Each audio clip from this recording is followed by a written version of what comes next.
Hallelujah. सभी को जय मसीह की। मैं अमरीक जॉय आज एक बार फिर मेरे YouTube channel Hindi Punjabi Bible study इस चैनल के ऊपर मैं आपका स्वागत करता हूं। और अभी तक अगर आप लोगों ने चैनल को सब्सक्राइब नहीं किया तो आप चैनल को सब्सक्राइब करें, बेल आइकॉन उसको भी आप टच करें, और जब भी कोई वीडियो मैं नया अपलोड करूं उसकी नोटिफिकेशन, उसकी जानकारी आपको तुरंत मिलने पाए। और आप इस वीडियो को अंत तक देखें और पसंद आए शेयर भी करें, कमेंट भी करें, लाइक भी करें। लेकिन वीडियो को अंत तक देखने के बाद ही आप फैसला करना। अगर आप मुझसे कोई बातचीत करना चाहते हो तो मेरा कॉन्टैक्ट नंबर आपके पास है, आप इस वीडियो में कॉन्टैक्ट नंबर ले सकते हो। तो आप मुझे कॉल कर सकते हो, मुझे व्हाट्सअप कर सकते हो। अगर आप मिलना चाहते हो तो कोई बात नहीं, मैं समय निकाल सकता हूँ आप लोगों के साथ बैठने के लिए, और विवाद के लिए नहीं, सिर्फ और सिर्फ परमेश्वर के वचन से कुछ बातचीत करने के लिए। तो आप जिस परमेश्वर को मानते हो, जिस परमेश्वर को मैं मानता हूँ, और हम सभी लोग जिस परमेश्वर की उपासना करते हैं, जिसकी आराधना करते हैं, वो बहुत ही पवित्र परमेश्वर हैं, बहुत ही महान परमेश्वर हैं। और प्रभु यीशु मसीह में कोई भी पाप नहीं है। और तो और प्रभु यीशु मसीह ने ऐसा बोला है कि जिस तरह से मैं पवित्र हूँ वैसे भी तुम अपनी सारी चाल में पवित्र बनो। प्रभु यीशु मसीह सामने से चाहते हैं कि आप लोग मेरे जैसे पवित्र बनो। तो पवित्र की जो बात करते हैं प्रभु यीशु मसीह, मतलब कोई पाप उनके अंदर नहीं है, कोई श्राप वो किसी को दे नहीं सकते, किसी की निंदा वो परमेश्वर नहीं कर सकते, किसी को दुख में वो नहीं डाल सकते, और भी बहुत कुछ है, हम उसको पवित्र बोल सकते हैं। तो परमेश्वर तो हमारे पवित्र हैं। लेकिन एक बार ऐसा हुआ कि प्रभु यीशु मसीह कहीं पर जा रहे थे अपने चेलों के साथ, और चेलों के साथ जा रहे थे, और चलते चलते क्या हुआ कि रास्ते में प्रभु यीशु मसीह के साथ एक जो बात हुई, तो मैं बात को पढ़ना चाहता हूँ, और मैं पढ़ना चाहूँगा नए नियम से मरकुस रचित सुसमाचार उसका 11 अध्याय उसका 12, 13 और 14 वचन। दूसरे दिन जब वह बैतनिया से निकले तो उसको भूख लगी। वह दूर से अंजीर का एक हरा पेड़ देखकर निकट गया कि क्या जाने उसमें कुछ पाए, पर पत्तों के छोड़ कुछ ना पाया, क्योंकि फल का समय ना था। इस पर उसने उससे कहा, अब से कोई तेरा फल कभी ना खाए। और उसके चेले सुन रहे थे। तो ऐसा हुआ, एक बार प्रभु यीशु मसीह अपने चेलों के साथ कहीं जा रहे थे। तो जाते हुए क्या हुआ कि प्रभु यीशु मसीह को भूख लगी। अभी वो रास्ते से जा रहे हैं, तो हो सकता है पास में कोई खेत हो या कुछ ऐसी जगह हो कि जहाँ से दूर से प्रभु यीशु मसीह ने देखा कि एक पेड़ है, अंजीर का पेड़ है। तो उसके ऊपर क्या थे? पत्ते लगे हुए थे। तो इसका मतलब खाली वो ही पेड़ नहीं था, वहाँ पर और भी पेड़ थे। अभी दूसरों के ऊपर पत्ते नहीं थे। एक बार फिर पढ़ना चाहूँगा 13 वचन, मरकुस 11 का 13। वह दूर से अंजीर का एक हरा पेड़ देखकर, देखो अंजीर का एक पेड़ जो हरा था, अभी हो सकता है 5-7 पेड़ और हों, 10-12 हो, 15 हो, मालूम नहीं, लेकिन एक पेड़ था जो हरा भरा था। तो बाकी के ऊपर पत्ते नहीं थे। तो इसने क्या किया, पेड़ ने जब ये पत्ते दिखा रहा है, प्रभु यीशु मसीह को पत्ते नजर आए, तो प्रभु यीशु मसीह के अंदर जो भूख थी वो भूख और बढ़ गई, क्योंकि दूर से देखा, भूख लगी थी, तो प्रभु यीशु मसीह के अंदर भूख बढ़ गई। प्रभु यीशु मसीह ने देखा, चलो पेड़ है तो पेड़ के पास जाता हूँ, और पेड़ के पास प्रभु यीशु मसीह जा रहे थे। और बाइबल में फिर पढ़ूंगा, वह दूर से अंजीर का एक हरा पेड़ देखकर निकट गया कि क्या जाने उसमें कुछ पाए, पर पत्तों को छोड़ कुछ ना पाया, क्योंकि फल का समय ना था। अभी देखो प्रभु यीशु मसीह को इस बात की हैरानी भी थी कि फल की रुत है नहीं, फल का समय तो नहीं है, लेकिन फिर भी ये जो पेड़ है ये क्या कर रहा है, ये पत्ते दिखा रहा है, और इसके ऊपर पत्ते आए हुए हैं। अगर पत्ते हैं तो होना चाहिए इसके ऊपर फल भी हो।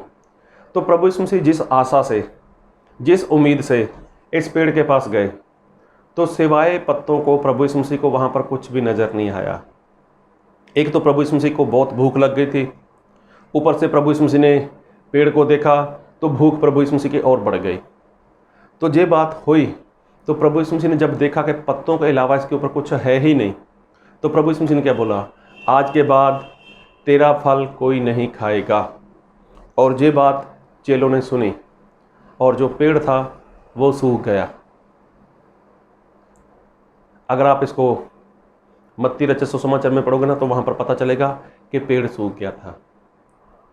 तो क्या जो प्रभु यीशु मसीह पवित्र है, क्या वो किसी को श्राप दे सकते हैं? क्या प्रभु यीशु मसीह इसको ऐसा नहीं बोल सकते थे कि तेरे ऊपर फल लग जाए? अगर प्रभु यीशु मसीह ऐसा बोलते तो क्या फल नहीं लगने वाला था? लग जाता फल। लेकिन इसमें एक गड़बड़ी थी कि ये दिखावा कर रहा था। फल का समय नहीं था, फल की रुत नहीं थी, लेकिन फिर भी अपने ऊपर ऐसे पत्ते दिखा रहा था कि जैसे ढेर सारा फल इसके अंदर हो। और प्रभु यीशु मसीह उसी आशा के साथ इसके पास गए। तो प्रभु यीशु मसीह ने इसको बोला कि आज के बाद तेरा कोई फल नहीं खाएगा। तो देखो प्रभु यीशु मसीह वो चाहते हैं कि फल आए, फल आए। एक वचन और पढ़ना चाहूँगा आपके लिए, लूका रचित सुसमाचार, लूका रचित सुसमाचार उसका 13 अध्याय और 6 वचन से पढ़ूंगा 9 तक। फिर उसने यह दृष्टांत भी कहा, किसी की अंगूर की बारी में एक अंजीर का पेड़ लगा हुआ था। वह उसमें फल ढूंढने आया परंतु ना पाया।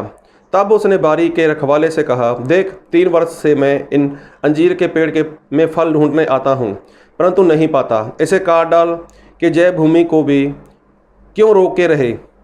उसने उसको उत्तर दिया, हे स्वामी, इसे इस वर्ष और रहने दे कि मैं इसके चारों ओर खोद कर खाद डालूं। यदि आगे को फले तो भला, यदि आगे को फले तो भला, नहीं तो उसे काट डालना। तो यहाँ पर भी ऐसी ही एक बात हो रही है कि कोई इंसान था, उसने एक बाग लगाया था और उसके अंदर एक अंजीर का पेड़ लगाया था। अभी उसके लिए एक रखवाला रखा हुआ था। अभी हुआ क्या कि जो मालिक था वो हर बार आया, उसने देखा, वो हर बार आया करता था और देखा कि सभी पेड़ फल देते हैं, लेकिन ये जो पेड़ है अंजीर का पेड़ ये फल नहीं देता। एक बार हो, 2 बार हो तो उसको फल नहीं मिला। उसको गुस्सा आ गया, उसने बोला इसको काट डाल। इसने क्या किया हुआ है, फालतू में ज़मीन को रोके रखा है। जब इससे कुछ फल मिलना ही नहीं है, जब इससे कुछ मिलना ही नहीं है तो फ़ायदा क्या? उखाड़ डाल, इसको उखाड़ के फेंक दे, कोई और इसकी जगह आ जाएगा। तो लेकिन जो उसके ऊपर मेहनत करने वाला था तो वो क्या बोलता था, स्वामी एक मौका दो, अब की बार मुझे थोड़ा समय दो। मैं क्या करता हूँ, मैं इसके चारों ओर खोदता हूँ, उसमें खाद डालूँगा, इसके ऊपर और मेहनत करूँगा और अगली बार ये पक्का फल लेकर आएगा। अगर अगली बार फल नहीं लेकर आया तो जैसा आप बोलोगे मैं वैसा ही करूँगा, मैं इसको काट कर उखाड़ कर फेंक डालूँगा। तो देखो क्या ऐसा होता है कि इंसान कोई पेड़ लगाए, अगर उसको फल नहीं मिलता तो उसको उखाड़ देता है। अक्सर ऐसा हो जाता है, कई जगह पर ऐसा होता है कि इंसान जिस आशा से पेड़ रखता है, अगर वो पेड़ उसको फल नहीं देता तो वो उसको उखाड़ कर कोई और पेड़ वहाँ पर रख देता है। लेकिन ये बात कहना क्या चाहता है, ये वचन कहना क्या चाहता है, बात को बहुत ध्यान से सुनना। तो पेड़ की बात जो करें तो पेड़ कोई और नहीं है, परमेश्वर। अंजीर का पेड़, अंजीर वो इज़राइल को बोलते हैं, मतलब एक विश्वासी को बोलते हैं। अगर जो विश्वासी परमेश्वर में है, अगर जो विश्वासी मसीह में है, अगर उसके जीवन से परमेश्वर को फल नज़र नहीं आता तो परमेश्वर दुखी होते हैं। परमेश्वर तो पवित्र हैं ही, वो कभी किसी को श्राप देते ही नहीं है, कभी किसी का वो बुरा करते ही नहीं है। प्रभु यीशु मसीह तो सबका भला करने वाले हैं। लेकिन प्रभु यीशु मसीह क्या कहते हैं कि मैं तुम्हारा मालिक हूँ, और जो विश्वासी है, जो इंसान है, वो एक पेड़ की नाई है। और पेड़ का काम क्या है? पेड़ का काम होता है कि वो फल दे। वो फल लेकर आए। लेकिन जो पेड़ फल नहीं देगा तो क्या बागवान, क्या मालिक उसको अपने खेत में रखेगा? तो वो कभी नहीं रखेगा। और जो पेड़ होने के नाते फल देने का दिखावा करे तो क्या परमेश्वर उससे खुश होंगे? अभी इतने सारे पेड़ थे तो किसी के ऊपर पत्ते नहीं थे, तो एक ऐसा पेड़, अंजीर का ऐसा पेड़ जिसके ऊपर पत्ते तो हैं और फल देने का समय भी नहीं है, फल देने की रुत भी नहीं है, लेकिन दिखावा ऐसा करता है कि मुझ पर फल लगा हुआ है। तो प्रभु यीशु मसीह जब उसके पास गए तो प्रभु यीशु मसीह को दुख हुआ।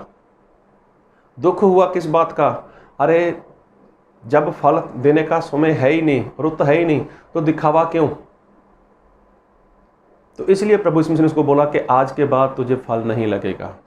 मतलब वो सूख गया, मतलब वो मर गया। आज विश्वासी लोग भी तो ऐसा ही करते हैं। विश्वासी लोग तो ऐसा ही करते हैं। और बाइबल में अगर आप पहला कुरिन्थियों 12 अध्याय पढ़ो तो पता चल जाएगा कि प्रभु यीशु मसीह ने अपनी कलीसिया में लोगों को क्या क्या दिया हुआ है। और मैं एक वचन पढ़ देता हूँ आपके लिए। वैसे आप इस समय निकाल कर पहला कुरिन्थियों 12 अध्याय पूरा पढ़ना, पता चल जाएगा। और मैं थोड़ा वचन पढ़ूंगा। पहला कुरिन्थियों 12 अध्याय उसका 28 वचन। और परमेश्वर ने कलीसिया में अलग अलग व्यक्ति नियुक्त किए हैं, प्रथम प्रेरित, दूसरे भविष्यवक्ता, तीसरे शिक्षक, फिर सामर्थ के काम करने वाले, फिर चंगा करने वाले, और उपकार करने वाले, और प्रबंध करने वाले, और नाना प्रकार की भाषा बोलने वाले। तो देखो यहाँ पर तो लिखा है कि परमेश्वर ने अपनी कलीसिया में ढेर सारे लोगों को काम दिया हुआ है। ढेर सारे लोगों को काम दिया हुआ है। जितने भी लोग प्रभु यीशु मसीह की कलीसिया में हैं, सभी के लिए कोई ना कोई काम है। कोई ना कोई इंसान प्रभु यीशु मसीह की सेवा किसी न किसी रीति से कर सकता है। लेकिन आज लोग संगति में जाते हैं, आज लोग चर्च में जाते हैं, जैसे गए जहाँ पर बैठते हैं वहीं पर बैठेंगे, और बैठने के बाद वहाँ से उठते हैं, चाय नाश्ता किया या खाना वाना खाया, उसके बाद सीधा घर पे। क्यों गए, क्या सीखा, क्या करना चाहिए, क्या मकसद था कलीसिया में आने का, कौन सा काम आपके लिए रखा है परमेश्वर ने, कुछ भी नहीं पता। और बातें, हम मसीह को मानते हैं, परमेश्वर ने हमें आशीष दी, परमेश्वर ने छुटकारा दिया, परमेश्वर ने चंगाई दी, परमेश्वर ने ये किया, परमेश्वर ने वो किया, परमेश्वर ने ऐसा कर दिया, परमेश्वर ने वैसा कर दिया। इंसान ऐसा बोलता है, लेकिन जब परमेश्वर उनके अंदर झांक कर देखते हैं, जब उनके अंदर देखते हैं कि फल कहाँ है, जब परमेश्वर को फल नहीं दिखाई देता तो परमेश्वर दुखी होते हैं। परमेश्वर दुखी होते हैं और परमेश्वर यही बोलते हैं, इसको क्यों रखा हुआ है कलीसिया में? अरे निकाल दो इसको कलीसिया में से, इसकी जगह किसी और को लेकर आओ।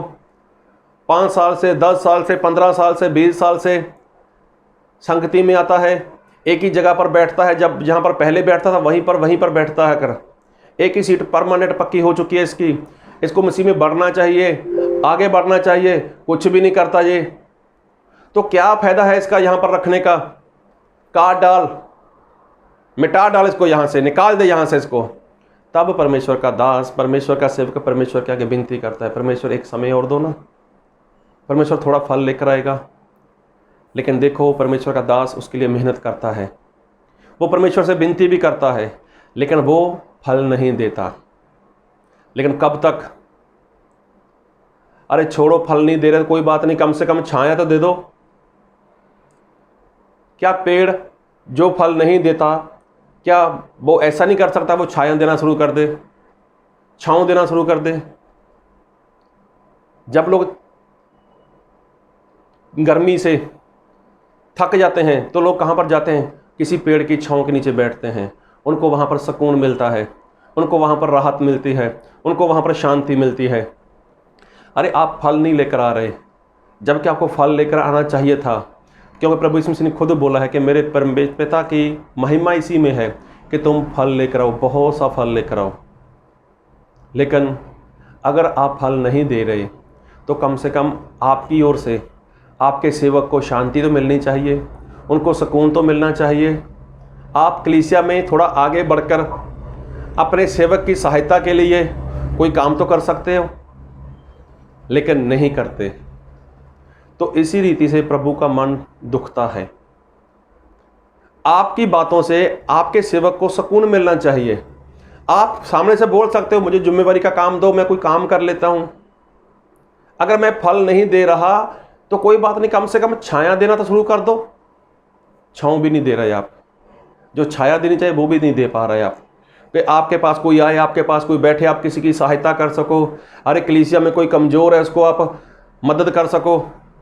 किसी के घर के हालात सही नहीं है, आप उसके लिए कुछ कर सको। परमेश्वर के दास के लिए कुछ कर सको, तो ये भी तो नहीं कर पा रहे आप। तो फिर क्यों आकर बैठते हो वहाँ पर? क्यों कलीसिया में आते हो आप लोग? जब आपके पास है, आप उपकार कर सकते हो, आप दान कर सकते हो, किसकी सहायता कर सकते हो। परमेश्वर ने आपको ऑलरेडी बहुत कुछ दिया हुआ है। तो जब आप नहीं कर रहे तो वहां पर बैठने का फायदा क्या? क्यों आते हो वहां पर? तो परमेश्वर आपको वहां पर देखकर पसंद नहीं करते, आपको देखकर दुखी होते हैं। तो देखो, प्रभु यीशु मसीह ने देखा कि पेड़ के ऊपर पत्ते तो बहुत हैं लेकिन उसके अंदर फल नहीं है। आप भी तो हालेलुया हालेलुया करते हो, आप भी तो आराधना करते हो, आप भी तो लोगों को बोलते हो मैं मसीह को मानता हूँ, मैं संगति में जाता हूँ, मैं प्रभु भोज लेता हूँ, ऐसा है वैसा है बोलते हो। लेकिन जब प्रभु यीशु मसीह देखते हैं तो प्रभु यीशु मसीह को आपके अंदर फल नहीं दिखाई देता। तो प्रभु यीशु मसीह ने वहाँ पर किसी पेड़ की बात नहीं की, वो तो एक विश्वासी की बात करते हैं, वो तो इज़राइल की प्रजा की बात करते हैं। तो आप भी तो एक पेड़ की समानता में हो। तो फल क्या देना है?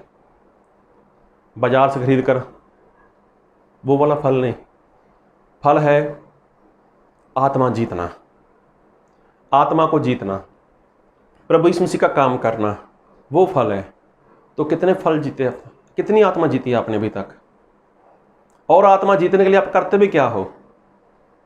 अगर आप आत्मा जीतने के लिए बाहर नहीं जा सकते, कम से कम जो बाहर जाता है उसकी सहायता तो कर सकते हो, उसके लिए कुछ कर तो सकते हो आप, उसके आने जाने के लिए कुछ खर्च कर सकते हो, कर सकते हो आप।